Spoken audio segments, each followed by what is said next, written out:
Hello everyone, and welcome back to a new episode of Silicon Zeros. I just noticed it says high speed. Now I know why. Right? We're using Militix. And I remember like when we got this new board, I was like, oh, high speed, I wonder what that's all about. And it didn't occur to me until now to look at the title again and figure out what it's all about. Okay, stages. Good news! I'm planning an announcement in a month for our new high-speed chips. Bad news. Escotech has been making enough incremental improvements to their old tech that we don't have half as much of an edge as I'd hoped. If we're going to win the market back, you're going to have to execute all instructions even faster than you have been. Break it down and make it work, Dana. And don't forget to mouse the bottom left of modules in the clock display. Yes, good advice, I did forget to do that. To see why the auto clock is doing what it's doing. So I've moused the bottom left of these things a bit. But I haven't done this thing. Alright, so we're given a single... What do I have to work with here? Just a writer, an instruction decoder, numbers, and adders. And I get a single register, a single reader, and a single latch? Rude. Okay, well... let's put a number in here. Go away.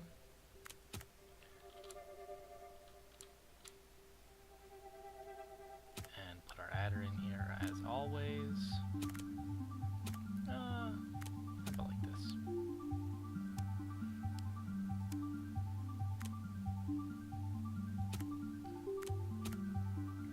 Okay, great. So there's our counter for the instruction to read. And the memory slot we're reading will come from here. We need an instruction decoder, that's on E. Here. So, okay, let's mouse over this thing now and see what's going on. The longest path is to the instruction decoder 1 from latch 1. It takes 16 ticks for delays, so writes can occur only every 17 ticks. Cool. Alright, well, fine, I guess. And we just need to... Why do I have a register? That's what I want to know.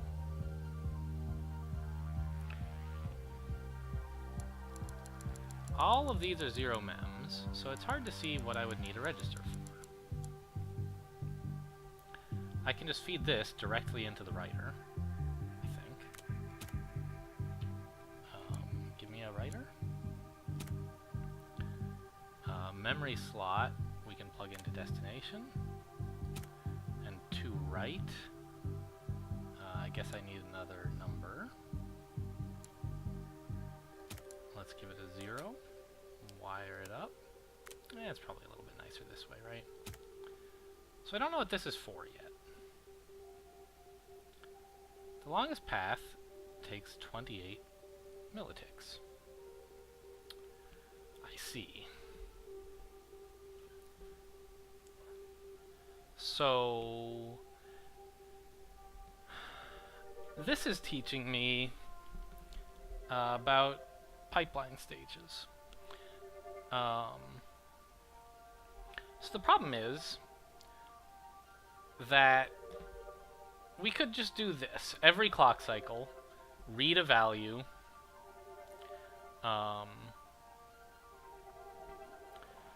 and decode it,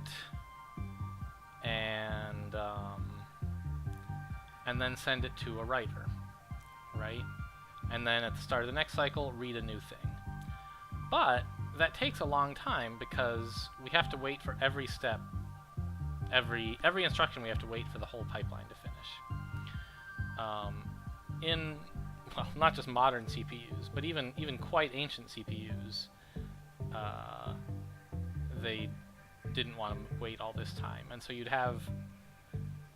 you work on part of instruction 0, let's say, and then as soon as you've gotten past the first part of doing instruction 0, you read in instruction 1 and do the first part of it, while the second part of instruction 0 is being executed. Kind of like in the same way that, you know, what we have now is sort of like I'm thinking of what's the opposite of like what would happen in a factory? Handcrafted, maybe? So if you have like a single tailor sewing clothes, right? They sew one shirt from start to finish, and then they start on the next shirt.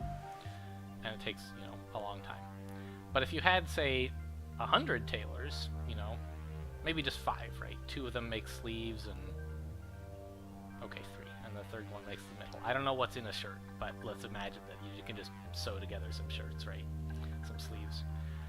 If you can have 2 guys each making a sleeve and a third guy making the middle at the same time, and then have a fourth guy who like sews all those together while the first 3 start work on the next shirt, then you can produce more shirts per second, right? And we're going to do the same thing here. We'll do part of instruction... you know, cars would have been a better one to start with than shirts. Oh well. We will do part of instruction 1, probably the slow part, i.e. fetching the instruction.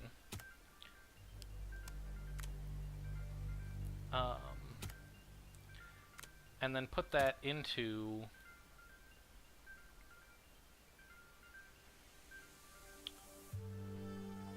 a register to save. And then we'll start on fetching the next one while we, at the same time, start on writing the previous one. And that gets our clock ticks down to 17, which we're given 18, so great, right? This should do it. So that's... It's interesting that the register was forced on me, right? I wonder if, had I not been given this register, if, you know, I had put this whole thing together without the register sitting on the screen, I wonder... I would have noticed quite quickly, of course, that I didn't have enough time. But I wonder if it would have taken me longer to recognize that I could use a register to split the thing into 2 stages. Also, of course, the name stages helps a lot. But, okay, so now we're getting ready to write the 0 mem. Cool. So you can indeed store an instruction in a register. I wasn't sure about that. And this thing outputs a nil when it doesn't have a value, so we didn't write any garbage. Alright, I'm content with this. So this is another example of what I was saying at the end of the last episode. I think it was last episode. Yeah, it must have been. About timing, right? The Militic concept caused us to take an existing solution and the exact same problem. We had to change our solution to it a little bit to make it fit in the Militic world. So great. I'm glad that I predicted that before it actually happened. Okay, I'm happier than a pig in mud right now. What you built isn't a CPU, but it's fast as greased lightning. Apply the principles you used when building it, and we're only a few steps away from a very fast CPU. And that's exactly what we need to beat Escotech, and Jack too. Let's build that CPU, Dana. So, sure, of course, this was the only possible solution, so if you could make it worse for no reason, right? But the obvious solution is the only reasonable one, and it's perfect on modules and ticks. Fine.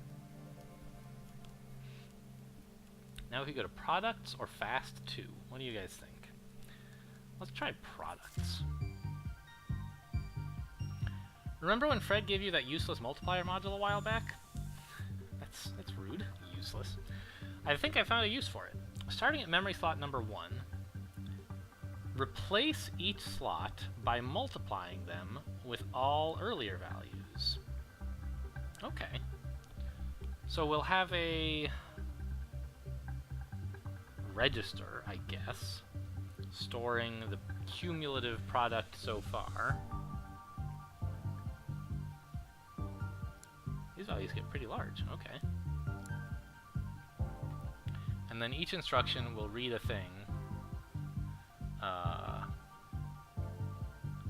What do I have? I finally have access to like a whole bunch of tools.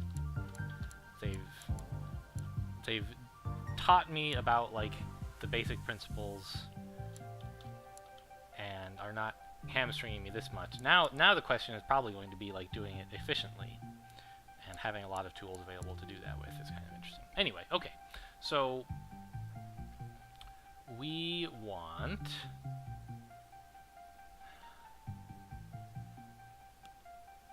to start in the very first cycle by reading slot 0 and storing it in a register.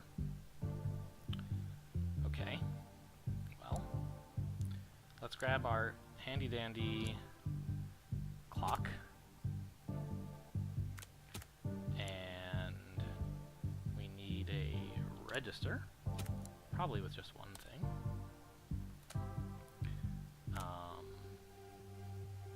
What else do we need? We need a reader, like so. Put it there. Whoa, wait a minute. Oh, I can right-click to draw. That's so much nicer. Sorry, it probably looks awful when I shake it that fast, but I just accidentally right-clicked and it worked. Okay, cool. So now I don't have to use this pain in the butt. Right-clicking is fine. I just wish I knew about it. I can middle-click? I don't know. That's a little weird. I like doing that in some programs, but it seems weird for this. Anyway, it doesn't matter. I'll just use this. So, do we want to store this every time exactly? Not really, right? What kind of selectors do I have? I have both input and output selectors. So one thing I could do is, in time unit 0, store that, and then in later time units, multiply based on the previous value. Is there some better approach? If a latch started at 1 instead of at 0, it would be perfect. But it doesn't. It starts at 0, and so you can't have a latch multiplying into itself.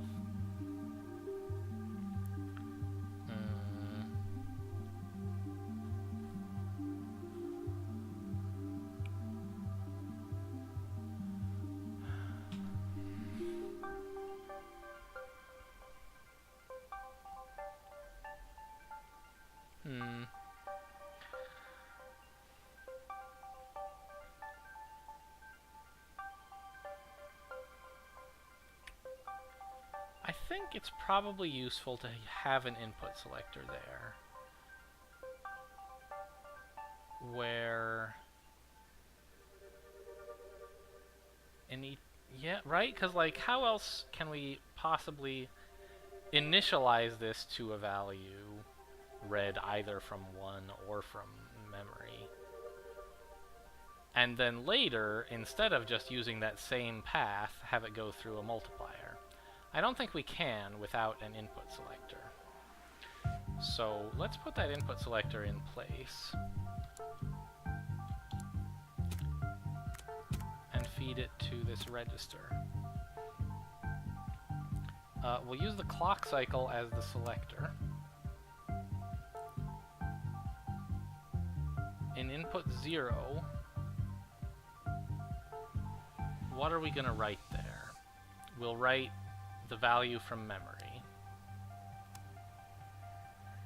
And I need another register thing, because I want to always store the value from memory here.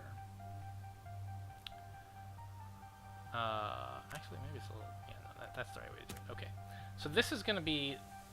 It's a little cleaner, actually, if I do it the other way, isn't it? So we'll put this here, and this here. It doesn't look very good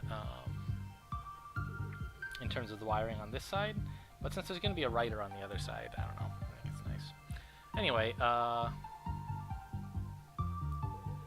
we also now need a multiplier like this. Oh, wait.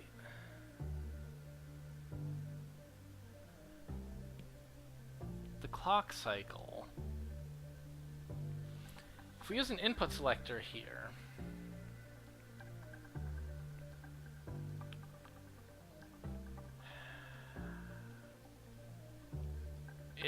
my thinking with the input selector was to have it the first time select its topmost value, i.e., let's say 1, or whatever comes from here, and on all future times select its second value. But of course that's not how it works.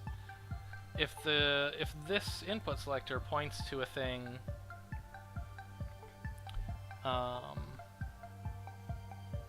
that is not either 0 or 1, we'll get nil as output, which is no good at all, isn't it?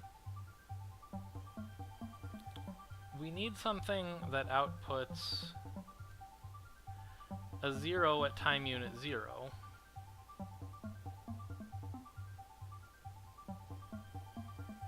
Ah! We don't need to worry about time units. We need to worry about nilness, and we have that equals comparator to figure that out. Okay, so we do need an input selector, but it shouldn't be based on the current clock cycle. It should be based on whether this value is currently nil, right? Is what I'm thinking. So that's on numbers, test.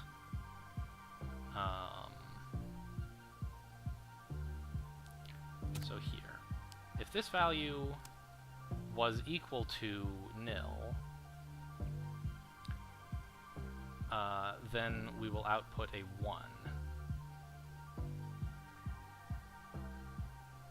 In which case, we want to use this value, right?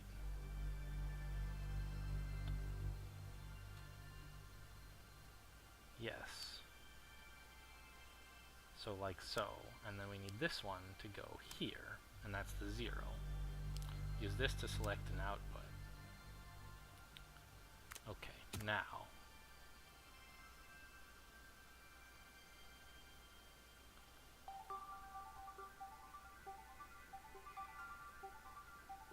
And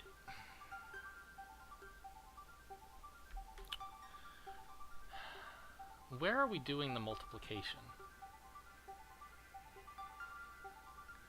I guess, so we take, yeah, the value that is currently in memory and the old value from the register and send them here.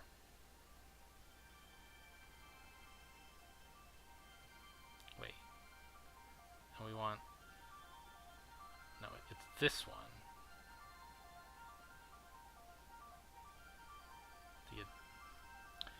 I mixed myself up by making this top thing be the address, because it sort of feels more natural for it to be the value, but it's not. Okay, so we want to wire it up to here, and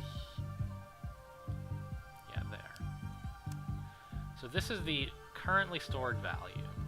If it is nil, then this will be true. It'll be 1, rather. And we'll select this input, which is the current value in memory. We'll save that into the product thing, right? Into this slot. Then, this will no longer be true. It'll always be false forever. So we'll be outputting a 0 on this line. A 0 will get us this as the input, which is the product of the current value in memory and the old value in our accumulator. So, all we need now is a writer, I think, wired up just like that.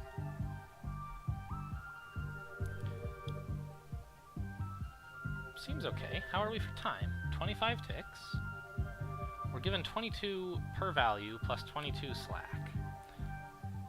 So we have enough slack to work with, right? We only have 8.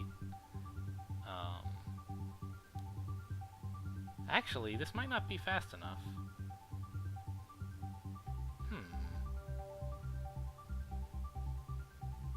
Right?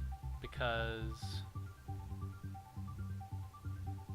we're burning up 3 ticks of our budget every period, and we have 8 such values, probably more, honestly.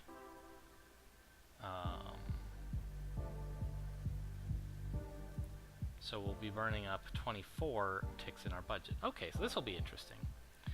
Let's see, what is the longest period here? It's from this latch stabilizing to...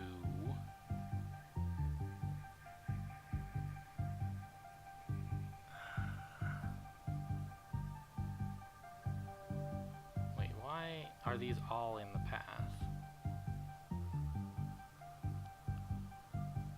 Okay, so I guess the problem is that the multiplier is slow, right? And the slowest part right now...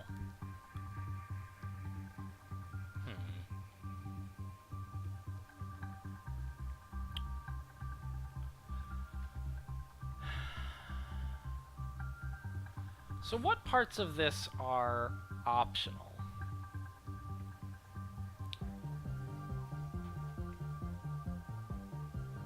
Well, first of all, let's run the test and make sure that I'm not crazy about it. Make sure that we really do have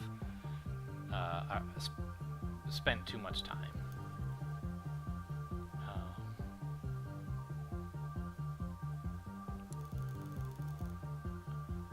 So we've put a 6 here. And then in the next cycle... Oh, whoops, well... What I meant to do is this. We put in a 6. It propagates through, and we're ready to write a 6 to slot 6? No, that's wrong. Okay,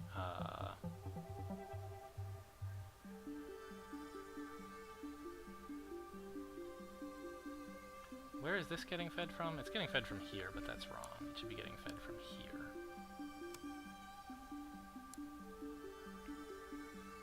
Still the same clock period, okay. That didn't fix anything, of course, unsurprisingly. Okay, we're writing 0 and 6, very good. And now we're writing a 6 to slot 0, and then a 24, and then a 120. Okay, so this is all correct, but it's too slow, right?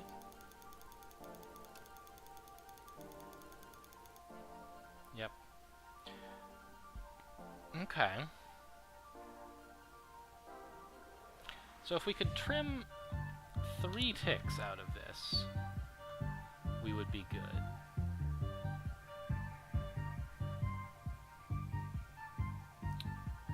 I wonder, like, why is this our clock period? Like, obviously, yes, this is why, but...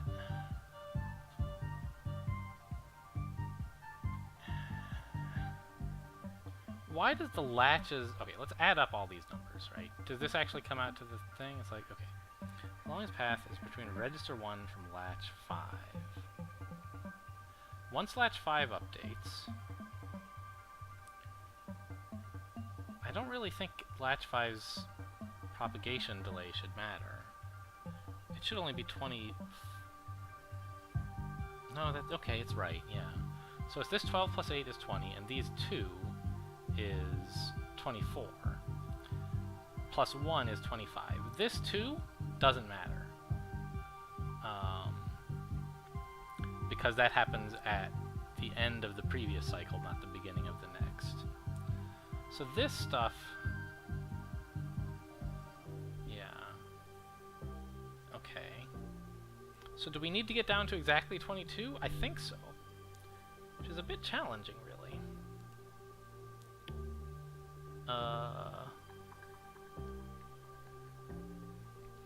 Because we're not writing until the second cycle, which means that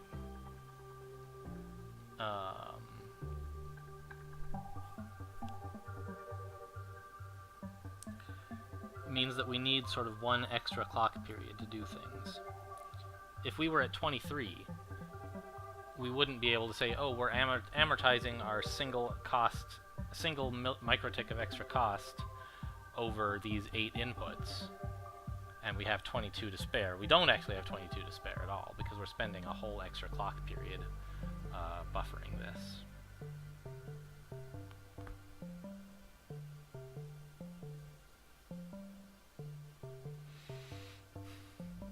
Okay. So the main thing that jumps out to me is this input selector and this, right? These two together have a combined cost of 3, and 3 is exactly what we need to trim. And these two are closely related. Although, apparently trimming this doesn't save us any time? Why is that? I guess it just is based on the register, so it's ready by the time this is ready. Okay.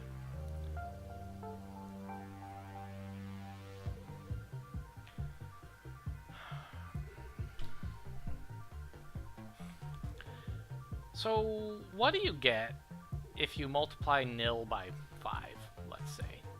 I assume that what you get is nil, but it would be interesting to find that out. So let's just have a number here. 5.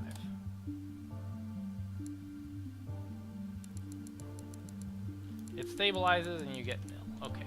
So we definitely do need this extra step of like, oh, if it's nil, then store this value instead.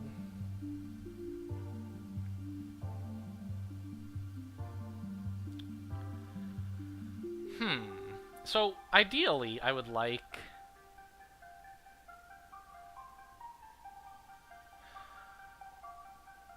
the product.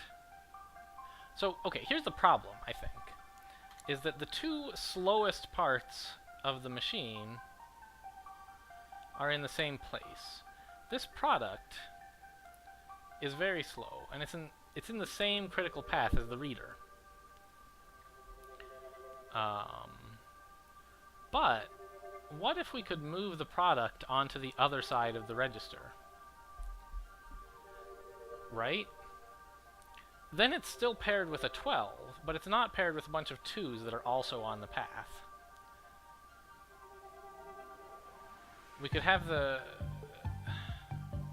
That would be 22, right? Adding these 3 together is exactly 22? Maybe 23? I don't know. I think that that's a better idea. But doesn't this cost us even more time? Because... No, well...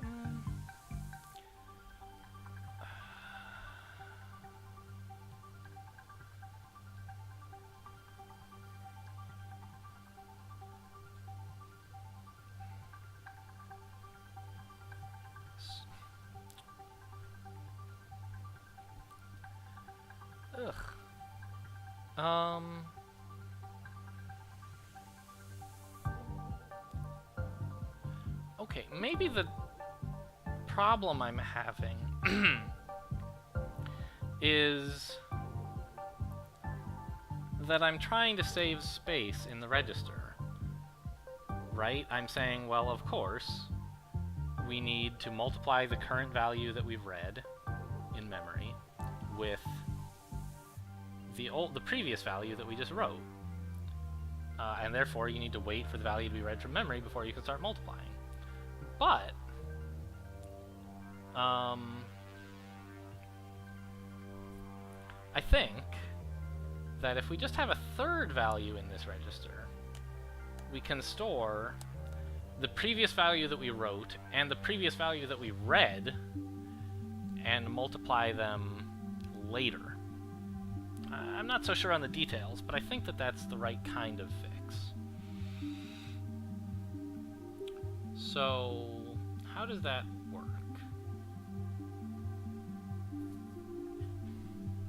Well, first of all, get rid of this. I feel like having this right here right now is kind of distracting me, so I'm going to move it. We'll get back to that.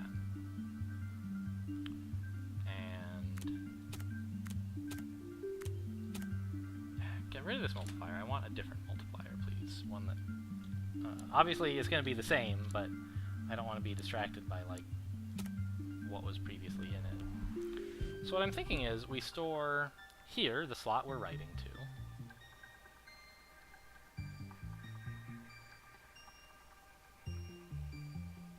Here, the value that was written to the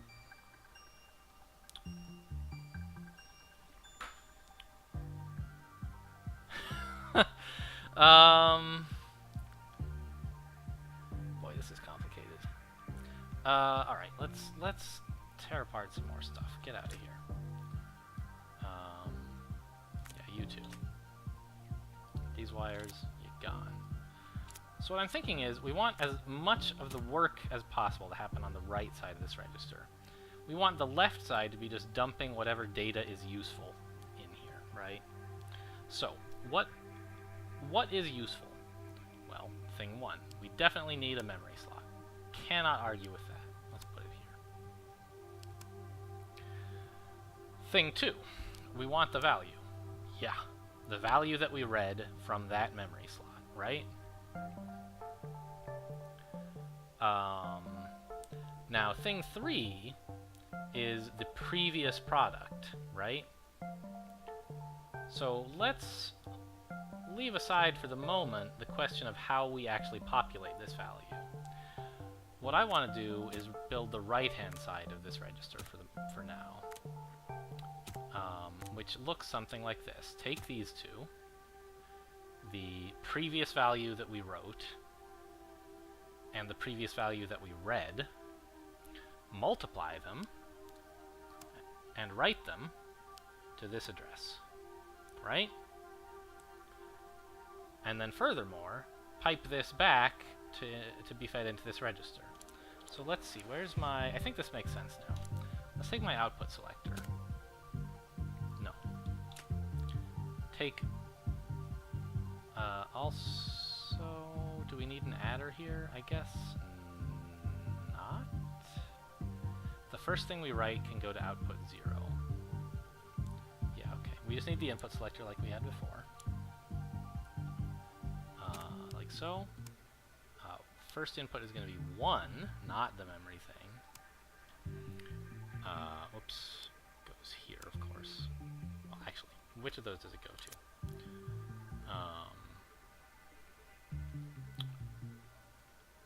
We need the comparator again. Test. If the output of this product, or indeed even of the memory address, of anything, right? So let's tie it to something cheap, like this, is nil. If it's equal to nil, we'll be outputting a 1,